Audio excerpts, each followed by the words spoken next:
Hey, let me check in with my themes progress for 2023.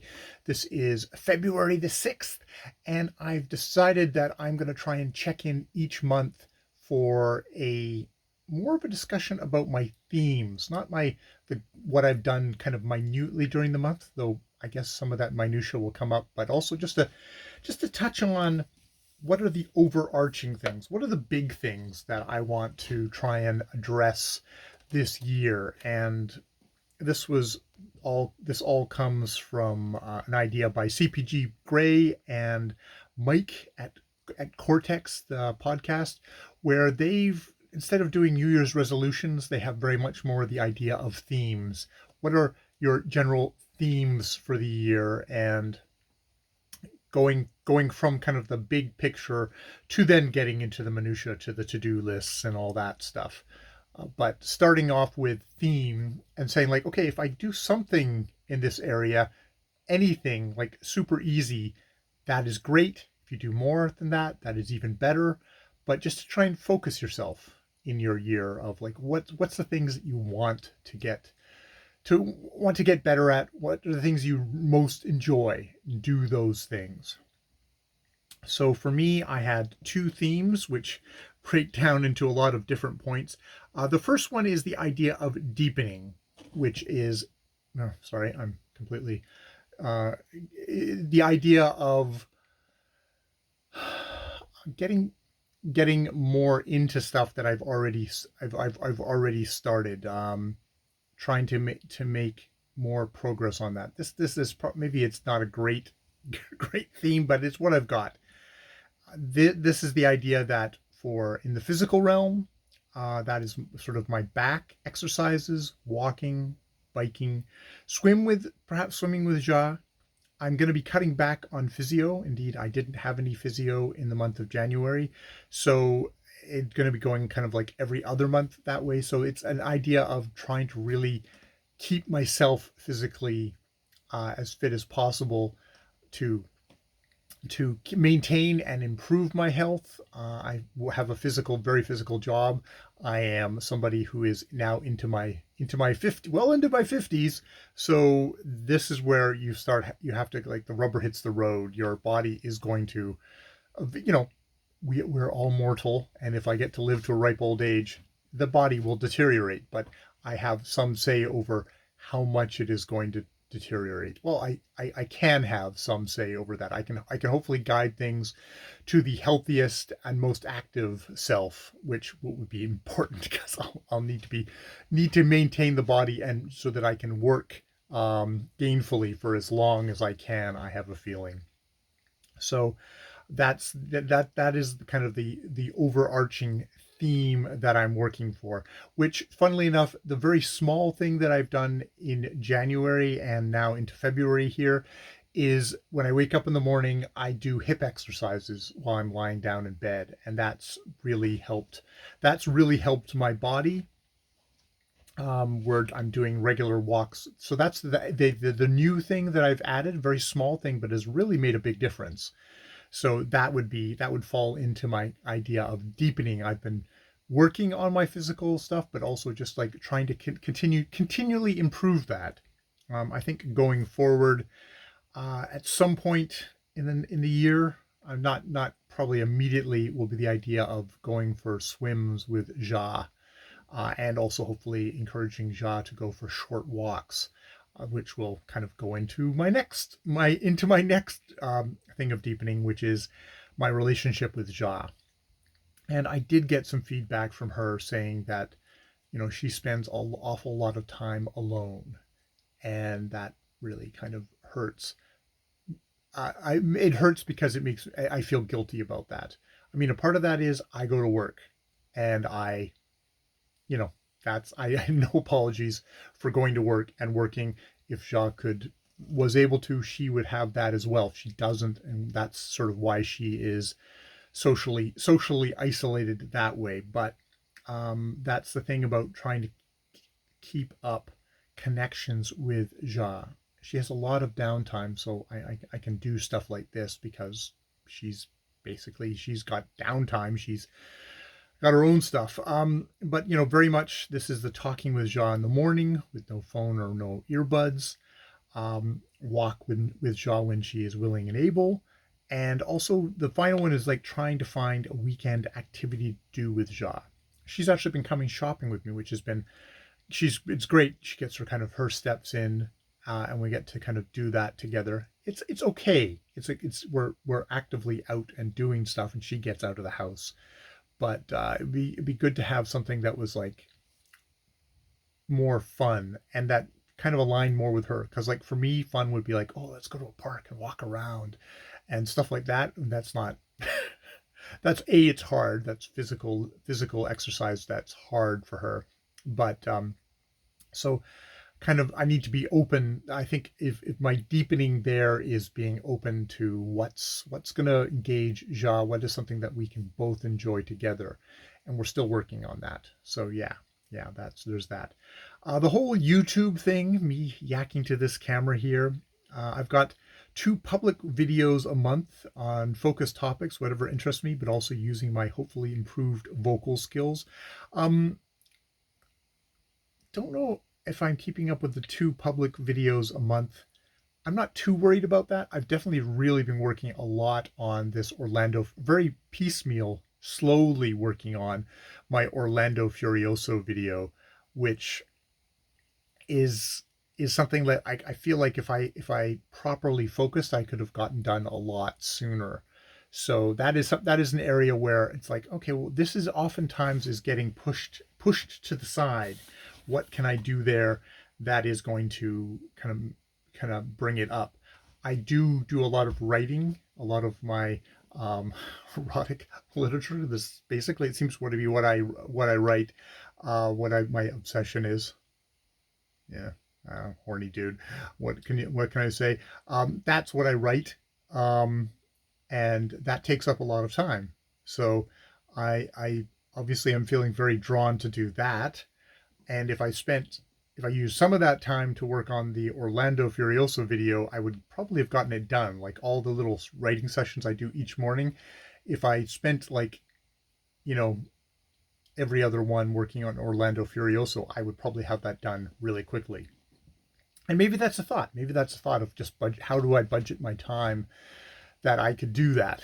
That could get done, which would be really good because then I could a move on to something else, and also b I'm probably not going to wait for Tom at LA Books to restart his Orlando Furioso read. I'm going to continue on reading the Orlando Furioso poem because I was really enjoying it. I paused because I was waiting for Tom to catch up, but apparently he decided at that point to take a break, so he went off to his projects, which is it's totally his decision, but that's somewhere where I could really I would really enjoy that. Number 4 is my vocal skills, presentation skills improvement, which kind of ties in with that whole thing of not getting a video out for YouTube. Like doing the public videos is very much okay. Instead of just me turning on the camera and yakking like I do constantly on this channel, it's more trying to plan things out and come up with a little bit more of a polished thing, a little bit more organized the thing. I mean, it may not actually show as being any more organized when I produce the public videos, but it does take a lot of mental effort to try and kind of marshal all the stuff. And I mean, Orlando Furioso is a giant poem, and I'm trying to pick out the little examples that I need in it, which is a good challenge. Which is a good challenge for doing that kind of a video, and also improving my presentation skills of trying to figure out ways to make it engaging to the 2 people who maybe will watch it. One of them probably being Tom, and myself being the other one, I suppose. So yeah, there is that. So yeah, there's a good argument to be made for breaking up the writing a little bit, or maybe finishing up some writing projects and then just saying, okay, I've got this to a kind of a certain point where it can sit, and then go and work on Orlando Furioso in a sustained way over the week, because the weekends I never get. I always say I'm going to get the whole done stuff done on the weekend. There's so much other stuff to get done on the weekend that I never get anything done on the weekends, or not very little, it seems. Strangely enough, I had a couple more things I had to do today with driving around. So when I had a point, I just stopped and started. I did a readout of a distant mirror, and I did a little check-in about a distant mirror. So I actually kind of cranked out a couple of videos that way because I had more stuff to do. I got more stuff done, which is just how I how I roll that way. Number 5 was reading, giving myself time to read, get lost in a good book. And it's interesting because I came up with a really vague thing of like, oh, I should have one good reading session sometime during the week, which was doomed to fail. But what I made the big discovery of, I have little marks on my calendar that I get to tick off if I've accomplished something. And I decided that with my writing on the weekends, I would not write in the morning, but instead I would sit down and read in the mornings and just have a good long read session in the mornings. And that has actually worked out really, really well as a time to just kind of like, I can sit and read. Yeah, sorry, there's something else I thought there that I'm not going to share, but yeah. So that is actually working swimmingly well, which is like, fucking A, I love that. That is great. So that is going really well, and I was able to kind of hone that a little bit, and I changed it in my themes thing here of 2 large reading sessions first thing on the weekend, on my 2 weekend days. Number 6 is to be aware of my coworkers and try to be supportive with them. Which, yeah, it's going well. There's been definitely some interesting things happening at work, and I have to kind of not be as much of a blabbermouth at work, and also not kind of judge people as harshly as I'm inclined to do. Be aware of, we're aware of our residents and some of their limitations and helping them work around those limitations so that they can have a good life. And it's like, well, that's something that we should be doing with each other as well. That is something that just is. I mean, I'm not a manager. I'm just some dude who works the job, but like the people around me, that is something that I can do. And I'd say I've done that I did that in January and just into February here. It was good. The next one is be on time. 2 p.m. is not cutting it, so I've been going to 1:55. The alarm goes off, and then so that gets me to get myself to work on time. And still sliding in there, but I'm sliding in there consistently, at least under. I'd like to get it down to 5 minutes early. That is perfectly fine. Anything more than that just like I'm just getting in the way, but 5 minutes early is great. Number 7 is look for ways of living cheaper and making shrinking dollars stretch. Food, most definitely. Entertainment, which I guess is just buying usually ebooks at this point. Clothes, which would be Value Village. Physio, which I've putting it down to every other month and making sure I kind of get some extra exercises in there to help. And just to do research on it. And actually, strangely enough, today I was in Value Village looking for clothes, but there's some issues there where I wasn't able to. There's no changing rooms there anymore because of A, COVID, and B, I think once they got rid of them, it was like, oh, great, we don't have all the people shooting up drugs in the changing rooms, which is really sad for all involved. But it makes it hard to kind of buy any clothes, because if I want to buy some jeans, I usually go into the changing room with like 6 pairs of jeans, and I'll be lucky if one fits. So I'm going to have to go back there probably in shorts to be able to just try on various jeans that way in the aisle and see if I get hassled for that, or if they just like, yep, that's how we're apparently doing things now, so that's fine. So we shall see. The other thing is I was looking over the thing. I was actually hoping I'd somehow stumble across some Barbara Tuchman's history books on for super cheap. That's the author of A Distant Mirror that I'm reading right now. But I was looking in the cookbook section, and there was one that's Save with Jamie, which is Shop Smarter, Cook Clever, Waste Less, which is definitely the way to make your dollars stretch food wise, and hopefully continue to eat healthy.